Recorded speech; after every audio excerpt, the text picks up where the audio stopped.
नमस्कार, जियोपॉलिटिकल तमाशा के नए एपिसोड में आप सभी का स्वागत है। उम्मीद करता हूँ आप सब लोग अच्छे होंगे। अभी पिछले कुछ दिनों से मैं अपनी कोई चैनल के ऊपर कोई वीडियो नहीं बना रहा था, क्योंकि मैं एक राजस्थान के अंता बाईपोल में थोड़े दिनों के लिए बिजी था। उसके लिए मैं आप अपने सभी व्यूअर से माफ़ी मांगना चाहूँगा। लेकिन अब आने वाले दिनों में हम अपनी वही जियोपॉलिटिकल तमाशा की जर्नी को आगे कैरी फॉरवर्ड करने की कोशिश करेंगे और उसे समझने की कोशिश करेंगे कि क्या पूरी दुनिया की पॉलिटिक्स में हो रहा है और उसका इम्पैक्ट भारत के ऊपर क्या क्या पड़ रहा है। तो आज हम लास्ट मंथ 30 अक्टूबर को एपेक समिट, जो कि एशिया पैसिफिक इकोनॉमिक कॉरपोरेशन एक मल्टीलेटरल फोरम है, उसकी समिट थी साउथ कोरिया की सिटी बुसान के अंदर। तो उस समिट के दौरान 30 अक्टूबर मिस्टर ट्रंप और मिस्टर शी जिनपिंग के बीच में एक इम्पोर्टेंट बायलेटरल मीटिंग हुई उस एपेक समिट के साइडलाइंस पे। आज उस समिट के साइडलाइन पे जो ये इंपॉर्टेंट मीटिंग हुई उसको हम समझने की कोशिश करेंगे और साथ में ये समझने की कोशिश करेंगे कि इसका वर्ल्ड जियो पॉलिटिक्स पे ऊपर क्या असर पड़ने वाला है, स्पेसिफिकली इंडिया के ऊपर क्या पड़ने वाला है। क्योंकि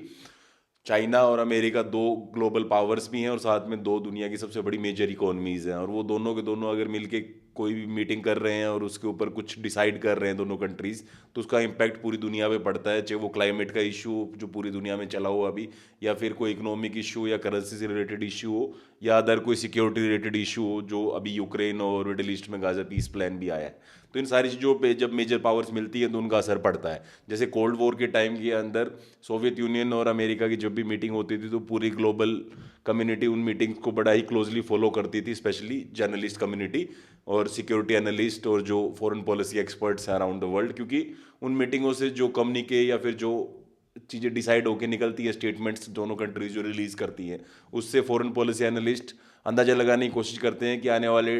दिनों में वर्ल्ड पॉलिटिक्स किस डायरेक्शन में जाएगी। सेम अभी ये जो मीटिंग हुई थी 30 अक्टूबर को ट्रंप साहब और शी जिनपिंग साहब के बीच में, उसका बहुत ही ज़्यादा दूरगामी असर पड़ने वाला है और बहुत इंपॉर्टेंट रहने वाली है वो ग्लोबल जियो पॉलिटिक्स में ये मीटिंग। तो सबसे पहले ये मीटिंग क्यों हुई और उसका क्या पर्पस था वो थोड़ा समझने की कोशिश करते हैं। तो मीटिंग इसलिए हुई कि जब से ट्रंप साहब प्रेसिडेंट बने हैं तब से चाइना और अमेरिका के बीच में कोल्ड वॉर फिर से हीटअप हो गई है। जैसे फर्स्ट टर्म एडमिनिस्ट्रेशन के, जब फर्स्ट एडमिनिस्ट्रेशन था ट्रंप साहब का, तब भी चाइना और यूएस के बीच में एक ट्रेड वॉर चली हुई थी। स्पेशली उस ट्रेड वॉर का जो पोस्टर बॉय था वो हुआवे बना हुआ था, क्योंकि उस टाइम पे अमेरिका ने बहुत सारे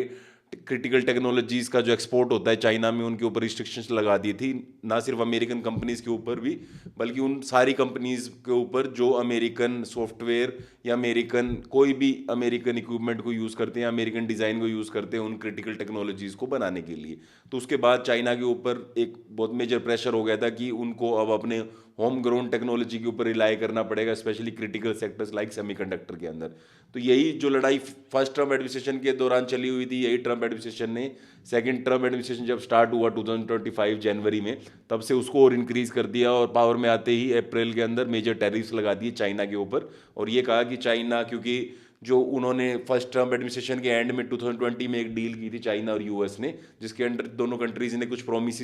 किए थे, वो चाइना अपनी साइड पे फुलफिल नहीं कर रहा है। इसलिए ट्रंप साहब ने अप्रैल के अंदर टैरिफ लगा दी और साथ में ये भी कहा कि चाइना फेंटेनिल का एक बहुत बड़ा एक्सपोर्टर है, जिसके कारण यूएस में ओपियोइड क्राइसिस हो रखी है। तो इन सारे रीजन्स को देख के, और साथ में उन्होंने ये भी कहा कि चाइना बहुत आगे निकल रहा है, चाइना एक थ्रेट बनता जा रहा है अमेरिकन हेजमनी के लिए जो पूरी दुनिया में है। तो इसलिए अभी हमारे को चाइना को बड़ा ही सीरियसली होकर काउंटर करना पड़ेगा। तो तब से दोनों कंट्रीज के अंदर ये tit for tat retaliation start हो गया। ट्रंप साहब ने जब टैरिफ लगाए तो उसके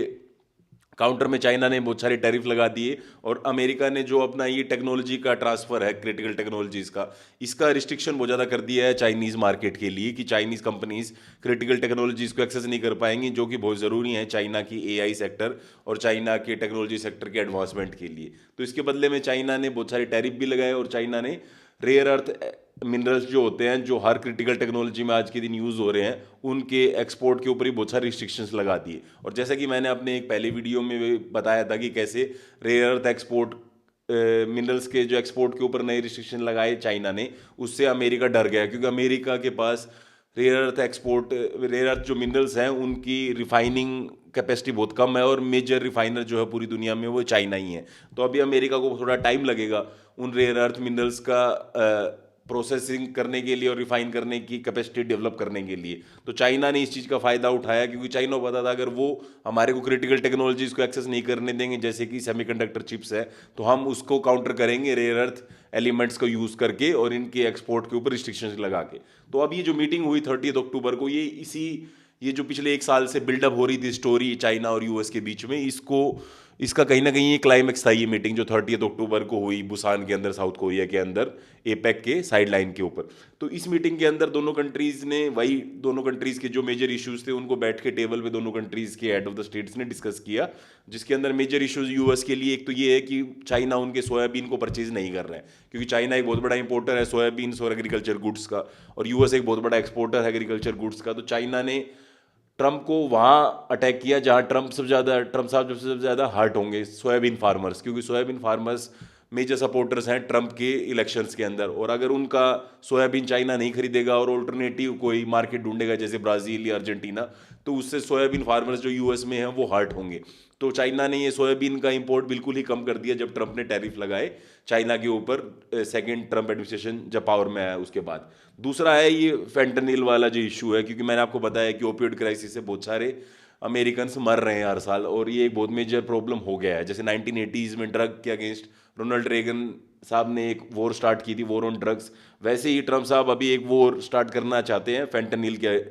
अगेंस्ट, क्योंकि ये एक मेजर कंट्रीब्यूटर है ओपियोइड क्राइसिस के अंदर। और ट्रम्प को ये लगता है कि चाइना इसका सबसे बड़ा एक्सपोर्टर है और चाइना ही मतलब यूएस मार्केट में इसको डंप कर रहा है फेंटनिल को, जिसके कारण बहुत सारे यूएस सिटीजन मारे जा रहे हैं। तो चाइना के ऊपर ये प्रेशर बना रहे थे ट्रम्प एडमिनिस्ट्रेशन कि आप इनके एक्सपोर्ट के ऊपर रिस्ट्रिक्शंस लगाओ और जो ब्लैक मार्केटिंग हो रही है उसको रोको। तीसरा है रेयर अर्थ एलिमेंट्स वाला, जो मैंने आपको अभी बताया था कि रेयर अर्थ एलिमेंट आज के दिन हर क्रिटिकल टेक्नोलॉजी में यूज़ हो रहे हैं, चाहे वो फाइटर जेट्स हों, चाहे वो कोई एमआरआई स्कैन के लिए मेडिकल मशीन्स जो होती हैं उनके अंदर हो, या इवन स्मार्टफोन्स हो हमारे घर पे जो टीवीज़ यूज़ करते हैं, जितने भी इलेक्ट्रॉनिक अप्लाइंसिस और सिक्योरिटी से रिलेटेड जितने भी चीज़ें बन रही हैं आज के दिन, उन सब में रेयर अर्थ एलिमेंट्स का यूज़ हो रहा है। और चाइना 90% से ज़्यादा इनको प्रोसेस और रिफाइन करता है इन रेयर अर्थ मिनरल्स को। तो चाइना एक तरह से मोनोपोली है रेयर अर्थ एलिमेंट्स के मामले में चाइना की। तो चाइना ने इसके एक्सपोर्ट के ऊपर रिस्ट्रिक्शंस लगा दिए पिछले कुछ टाइम में, और ये कहा कि जो भी कंपनी इनको यूज़ करना चाहती है उनको पहले बताना पड़ेगा, एंड यूज़र सर्टिफिकेट देना पड़ेगा कि उनको वो किस चीज़ के लिए यूज़ करेंगे। तो एक तरह से ये प्रेशर टैक्टिक थी चाइना की, ताकि अमेरिका फिर से नेगोशिएटिंग टेबल पे आ जाए और अमेरिका एक बात समझ जाए कि आप चाइना को बुली नहीं कर सकते और वन साइडेड ट्रेड डील के लिए एग्री नहीं कर सकते। चाइना यूक्रेन नहीं है, चाइना एक इतना वीक कंट्री नहीं है कि आप उसको किसी भी टर्म्स के ऊपर एग्री करा दोगे, ना चाइना कोई हमास या गाजा है कि आप उनको दबा दोगे और उनके ऊपर प्रेशर डाल के उनको एग्री करवा लोगे किसी भी डील के लिए। यहाँ पर एक पावरफुल कंट्री है जो आँख में आँख मिला के देख रहा है, और वो ये कह रहा है कि अगर आप हमारे को काउंटर करोगे रेयर अर्थ मटेरियल, तो हमारे पास भी एक कार्ड है खेलने के लिए, अगर आपके पास चिप्स है तो हमारे पास रेयर अर्थ एलिमेंट्स है। तो चाइना इन सब चीज़ों को यूज़ करके यूएस को कहीं ना कहीं डराने की कोशिश कर रहा है। और वहीं चाइना के लिए भी मेजर इशू यही है कि जो क्रिटिकल टेक्नोलॉजीज़ है उनकी एक्सेस उनको मिले, क्योंकि अभी जो एनवीडिया की जो एआई चिप्स हैं वो चाइना को एक्सपोर्ट करने के ऊपर ट्रम्प एडमिनिस्ट्रेशन ने बैन लगा रखा है, और भी बहुत सारे क्रिटिकल टेक्नोलॉजीज़ हैं जो चाइना को एक्सपोर्ट करने के ऊपर बैन लगा रखा है यूएस गवर्नमेंट ने। तो चाइना चाहता है कि इन क्रिटिकल टेक्नोलॉजीज़ का एक्सेस उसको मिले। दूसरा, उसके ऊपर जो ये अनफेयर टैरिफ लगा रखे हैं चाइना ने, अमेरिका ने वन साइडेड, ये अमेरिका इनको कम करे। और साथ में एक ही है कि जो चाइनीज शिप्स आती हैं यूएस पोर्ट्स के ऊपर, तो उनके ऊपर एक फ़ीस लगा दी है अमेरिका ने। तो इन सब चीज़ों को हटाया जाए, क्योंकि कहीं ना कहीं ये अनफेयर ट्रेड है जो अमेरिका कर रहा है उनके अकॉर्डिंग, और डब्ल्यूटीओ की जो गाइडलाइंस उनको अमेरिका फॉलो नहीं कर रहा है। इसलिए चाइना ही लिए मेजर इश्यूज थे। इसलिए जब दोनों टेबल्स पे बैठे तो दोनों ने बहुत सारी चीज़ों को एग्री किया, जो कि हर बार ही होता है। लेकिन मेन बात ये है कि ट्रम्प एडमिनिस्ट्रेशन की जो डिप्लोमेसी करने का तरीका है वो पहले वाले यूएस एडमिनिस्ट्रेशन से बहुत ज़्यादा अलग है। वो इस सेंस में अलग है कि पहले वाले जो यूएस एडमिनिस्ट्रेशन होते थे वो अपने एडवाइजरों से बैठ के एक पूरा डिटेल्ड ब्लूप्रिंट तैयार करके सारे जितनी भी एजेंसीज हैं उनका फीडबैक लेकर फिर एक प्लान बनाते थे और फिर नेगोशिएट करते थे किसी भी अदर कंट्री के साथ। ट्रम्प साहब के लिए नेगोशिएशन वही है जो उन्होंने अपने अप्रेंटिस शो में दिखाई थी, और वो एक सेलिब्रिटी है प्रेसिडेंट से ज़्यादा, और उनको ये लगता है कि शोमैनशिप और अपनी इमेज को पोर्ट्रे करना और अपने आप को ज़्यादा पावरफुल दिखाना ज़्यादा ज़रूरी है कंट्री के नेशनल इंटरेस्ट से ज़्यादा। तो इसलिए ट्रम्प साहब हर डिप्लोमेसी को पर्सनली लेते हैं और डिप्लोमेसी में उनके लिए इम्पर्सनल कुछ भी नहीं है। उनके इंटरेस्ट और उनके एडवाइजर्स के इंटरेस्ट हमेशा ही प्रोमिनेंट रहते हैं। इसलिए इस मीटिंग में भी कुछ ज़्यादा निकला नहीं, लेकिन कुछ चीज़ों पे दोनों कंट्रीज ने एग्री किया है। जैसे कि एक तो चाइना ने कहा कि हम सोयाबीन की इंपोर्ट को इंक्रीज करेंगे, जैसे उन्होंने 2020 में भी जो ट्रेड डील की थी ट्रम्प एडमिनिस्ट्रेशन के साथ, पहले ट्रम्प एडमिनिस्ट्रेशन के साथ, वही सेम उन्होंने अब बोल दिया है कि हम सोयाबीन की परचेज को इंक्रीज करेंगे। कितना करता है कितना नहीं करता है वो आने वाली बात है। दूसरा इशू ये है कि फेंटेनिल का जो बात है कि चाइना बहुत बड़ा एक्सपोर्टर है और चाइना से ही आ रहा है फेंटेनिल यूएस में ब्लैक मार्केट्स के थ्रू। इसको चाइना ने एग्री किया कि हम इसको रोकेंगे, लेकिन ये इतना ईजी नहीं है रोकना। चाइना ने पहले भी एक्सप्लेन किया क्यों, क्योंकि इनकी बहुत सारी फैक्ट्रीज और कंट्रीज में भी लगी हुई हैं जहाँ से यूएस के अंदर ये फेंटेनिल इंपोर्ट हो रहा है। तो चाइना ने एग्री तो किया है इसके मतलब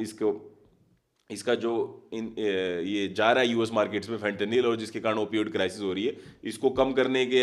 पूरी कोशिश करेगा चाइना। और जितने भी ये इंडस्ट्रीज लगी हुई हैं चाइना में जो फेंटेनिल को प्रोड्यूस कर रही हैं और यूएस में एक्सपोर्ट कर रही हैं, उन सारों के ऊपर चाइना रोक लगाने की पूरी कोशिश करेगा। तीसरा, चाइना ने ये भी एग्री किया कि रेयर अर्थ मिनरल्स का वो एक्सेस रिस्ट्रिक्ट नहीं करेगा यूएस कंपनीज के लिए। तो तीन ये जो यूएस के लिए मेजर इश्यूज थे, उन तीनों पे चाइना ने एग्री किया है। उसके काउंटर में अमेरिका ने ये एग्री किया है कि अमेरिका एक तो जो पोर्ट के ऊपर जो भी चाइनीज वेसल्स आती है उनके ऊपर जो फीस लगेगी वो 1 साल के लिए सस्पेंड कर दी है। और दूसरा ये है कि जो 20% पहले टैरिफ लगा रखा था फेंटेनिल के ऊपर यूएस ने चाइना के इंपोर्ट्स के लिए, वो अब 10% हो गया है। तो चाइना अब जो भी एक्सपोर्ट करेगा उसके ऊपर अब पहले जो 57% टैरिफ था ओवरऑल मिला के, जिसमें 20% फेंटेनिल के लिए था सोनली, वो अब 47% हो गया है। तो अब चाइना के ऊपर एक तो टैरिफ डिक्रीज कर दिया गया है और दूसरा जो उनकी शिप्स हैं वेसल्स हैं उनको फीस नहीं पे करनी पड़ेगी जब भी वो यूएस के पोर्ट्स को एक्सेस करेंगे। तो ये मेजर बातें हुई हैं दोनों कंट्रीज के बीच में। लेकिन मेन बात जो इस पूरी नेगोशिएशन से समझ में आई है वो है ये एक नया वर्ल्ड ऑर्डर क्रिएट हो रहा है। जो यूनिपोलरिटी, जो एक डोमिनेंस थी अमेरिका की पूरी ग्लोबल पॉलिटिक्स के अंदर after the end of cold war और कुवैत क्राइसिस जो 1990s में हुई, जिसमें अमेरिका ने सद्दाम हुसैन को कुवैत से भगा दिया मार के, उसके बाद से अमेरिका एक ग्लोबल पावर था जिसको कोई चैलेंज करने वाला था नहीं। सारे ओशियंस के ऊपर उसका रूल था और ग्लोबल इकोनॉमी में भी उसकी बहुत ज़्यादा हेफ्ट थी। लेकिन अभी पिछले कुछ सालों में स्पेशली 9/11 के बाद और जैसे 2008 में इकोनॉमिक क्राइसिस हुआ है, तो इन सारे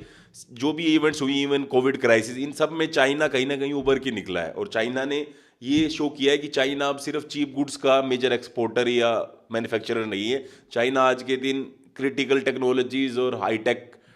चीज़ों को बनाने में भी कैपेबल है, चाहे वो फाइटर जेट की इंजन हो, चाहे वो आर्टिफिशियल इंटेलिजेंस हो, जैसे उन्होंने डीप सीक बना के दिखाया है चैट जीपीटी के काउंटर में, या फिर और अदर चीज़ हो और अदर क्रिटिकल सेक्टर्स हों जिसमें यूएस अपनी डोमिनेंस को फॉर ग्रांटेड लेके चलता था, वहाँ पर अब चाइना बहुत ज़्यादा आगे निकल चुका है। और इलेक्ट्रिक व्हीकल्स के मामले में भी चाइना बहुत आगे निकल चुका है, क्योंकि अभी हमने देखा था कि वैगन ने 1-2 दिन पहले ही अनाउंस किया है कि हम अपनी जितनी भी कार्स हैं स्पेशली इलेक्ट्रिक कार्स वो चाइना में ही मैन्युफैक्चर करेंगे, क्योंकि उनको लगता है कि चाइना में जो एक नई कार को डेवलप करने के लिए, नई टेक्नोलॉजी को डेवलप करने के लिए 10-20 साल लगते थे पहले, चाइना में इतना एडवांसमेंट हो गया है कि वहाँ आप 1-2 साल में वो चीज़ पॉसिबल कर सकते हो। जैसे उसका एग्जांपल BYD भी है, बिल्ड योर ड्रीम, जो आज के दिन टेस्ला जैसी कंपनीज के साथ compete कर रहा है इलेक्ट्रिक व्हीकल्स के मार्केट के अंदर। तो चाइना ने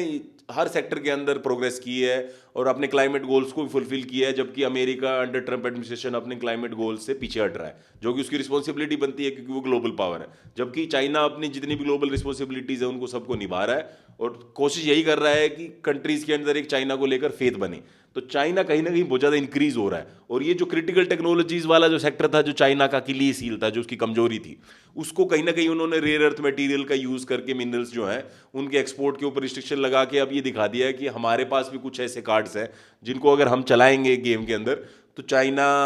के ऊपर जो कॉस्ट लग रही है वही कॉस्ट और कंट्रीज के ऊपर भी लगेंगी और चाइना को अब साइडलाइन करना इतना इजी नहीं है। तो अब ये वाला जो है कि एक तरह का डायनामिक इक्विलिब्रियम बन गया है यूएस और चाइना के बीच में, जिसके अंदर दोनों कंट्रीज ही अब आने वाले 2-4 सालों में compete करेंगी कौन अब आगे निकलता है, क्योंकि अब दोनों जिस सिचुएशन में खड़ी हैं दोनों लगभग बराबर हो गई हैं और दोनों की पावर उतनी बराबर है जैसे कोल्ड वॉर के इनिशियल ईयर्स में था, जब सोवियत यूनियन ने न्यूक्लियर बॉम्ब भी बना लिया था बहुत जल्दी अमेरिका के डेवलप करने के बाद, और दूसरा जो वो स्पुतनिक मिसाइल जो उन्होंने बैलिस्टिक मिसाइल बनाई थी उसके बाद जो स्पुतनिक मूवमेंट बोलते हैं और वो क्यूबन मिसाइल क्राइसिस हुई जो लेट 1950s और अर्ली 60s में जो हुआ, उसके बाद कहीं ना कहीं यूएस और सोवियत यूनियन एट पार हो गए थे। और उसके बाद 70s और 80s में अमेरिका ने सोवियत यूनियन को पीछे छोड़ा, स्पेशली टेक्नोलॉजी के सेक्टर में, और फिर से डोमिनेंट पावर बन गया ग्लोबली। सेम अभी चाइना और यूएस के अंदर भी वही हो रखा है। चाइना और यूएस अभी दोनों बराबर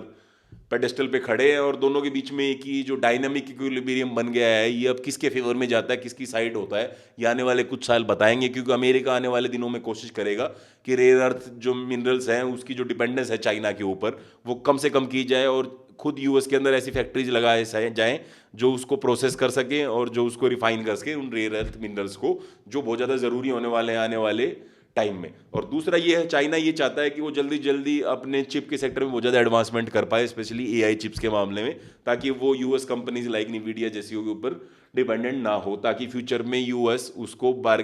नेगोशिएटिंग टेबल पे ला के बिठा के अपने फेवर में कोई डील ना करवा ले, अगर वो ऐसे डिपेंडेंट बना रहा तो इनके ऊपर। तो चाइना और यूएस दोनों ही अपने डिपेंडेंस को घटाना चाहते हैं एक दूसरे के ऊपर, और आने वाले दिनों में ये रेस और भी ज़्यादा इंटेंसिफाई होने वाली है। अब इस रेस का इंडिया के ऊपर क्या असर पड़ने वाला है, क्योंकि इंडिया खुद एक मेजर इकोनॉमी है। इंडिया एक one of the largest populace country है पूरी दुनिया में, और इंडिया का एक बहुत इंपॉर्टेंट से है ग्लोबल डिप्लोमेसी में, स्पेशली एशियन जियोपॉलिटिक्स के अंदर। तो इंडिया को अब चाइना से भी थ्रेट है और यूएस से भी थ्रेट है, क्योंकि यूएस जो ट्रम्प एडमिनिस्ट्रेशन ने जो हमारे ऊपर टैरिफ लगाए हैं, चाहे वो हम रशिया से एनर्जी इंपोर्ट कर रहे हो उसके लिए, या और अनफेयर ट्रेड प्रैक्टिसेस के नाम पे, वो कहीं ना कहीं इंडिया और यूएस जो पिछले कुछ सालों में अंडर बुश और अंडर ओबामा और अंडर बाइडन जो इंडिया और यूएस की एक वो रिलेशन की पॉजिटिव ट्रेजेक्ट्री चली हुई थी, उसको कहीं ना कहीं रोक दिया है ट्रम्प एडमिनिस्ट्रेशन ने। और अब इंडिया के फॉरेन पॉलिसी एनालिस्ट और इंडिया की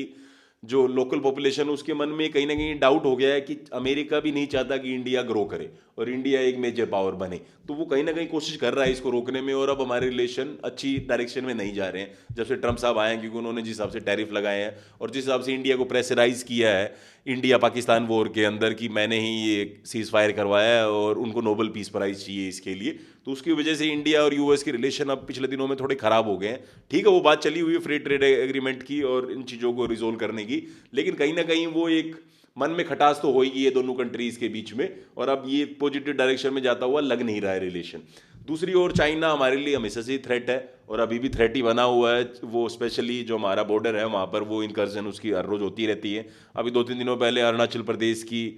एक लड़की को भी वहाँ डिटेन कर लिया शिंगाई एयरपोर्ट के ऊपर, और कहा कि अरुणाचल प्रदेश के हम इंडियन पासपोर्ट को, इस वीज़ा को नहीं मानते क्योंकि Arunachal Pradesh is the integral part of China, वो ये बोल रहे हैं। तो उसकी वजह से जो हमारे यहाँ पिछले दिनों में जो बॉर्डर को लेकर जो कॉन्फिडेंस बिल्डिंग मेजर साइन हुए हैं और जो MOU साइन हुए हैं चाइना और इंडिया के बीच में, वो कहीं ना कहीं फिर से यही दिखा रहे हैं कि चाइना कुछ भी कर रहे हैं, लेकिन इन द एंड चाइना हमारी पेशेंस को टेस्ट करता ही रहेगा, और वो बारी बारी करेगा उसकी, क्योंकि हमेशा से आदत है कि अगले की पेशेंस को टेस्ट करो और अगले को थोड़ा सा मतलब नीचे दिखाओ, और बाद में जब वो उस पोजीशन पे सेटल होने लग गए तो फिर उसको और उस पोजीशन से नीचे लेके जाओ, ताकि आप उसके ऊपर प्रेशर कंटिन्यू बनाए रखो। तो चाइना की ये जो पॉलिसी है, जो जैसे पाकिस्तान की भी है, कट बाय 1000 पीसीस, तो वो वाली स्ट्रेटेजी ही चाइना की है कि चाइना भी कहीं ना कहीं इंडिया को ग्रेजुअली वीक करना चाह रहा है और इंडिया की पेशेंस को टेस्ट कर रहा है, कभी अरुणाचल में, कभी गलवान में, कभी शंघाई में हमारे जो सिटीजन जा रहे हैं वहाँ पर पासपोर्ट और वीज़ा लेकर। तो चाइना इस पॉलिसी में लगा रहेगा। तो अब ये जो चाइना और यूएस ने दोनों ने मिलकर बैठ के एग्रीमेंट कर लिया है, और दोनों की जो बात हुई है बुसान साउथ कोरिया के अंदर एपेक के साइड लाइन के दौरान, ये कहीं ना कहीं इंडिया के लिए बहुत बड़ा थ्रेट बन गया है। क्योंकि एक पहला रीज़न ये है कि इंडिया भी जो भी क्रिटिकल टेक्नोलॉजीज हैं उनके ऊपर डिपेंडेंट है और ग्लोबल सप्लाई चेन का मेंबर है। तो अगर यूएस और चाइना बैठ के ही कुछ डिसाइड कर लेंगे और उसमें इंडिया जैसी कंट्रियों का से नहीं होगा, तो वो कहीं ना कहीं सप्लाई लेन्स जो बनी हुई हैं, चेन्स बनी हुई हैं पूरी ग्लोबल ट्रेड के अंदर, वो कहीं ना कहीं इंडिया के अगेंस्ट जा सकती है और इंडिया के इंटरेस्ट को हार्म हो सकता है। क्योंकि इंडिया बहुत सारी चीज़ें इंपोर्ट करता है चाइना से, स्पेशली इलेक्ट्रॉनिक्स, फार्मास्यूटिकल जैसे सेक्टरों के अंदर। दूसरा मेन थ्रेट ये है, क्योंकि जो चाइना की स्ट्रेटजी है अभी,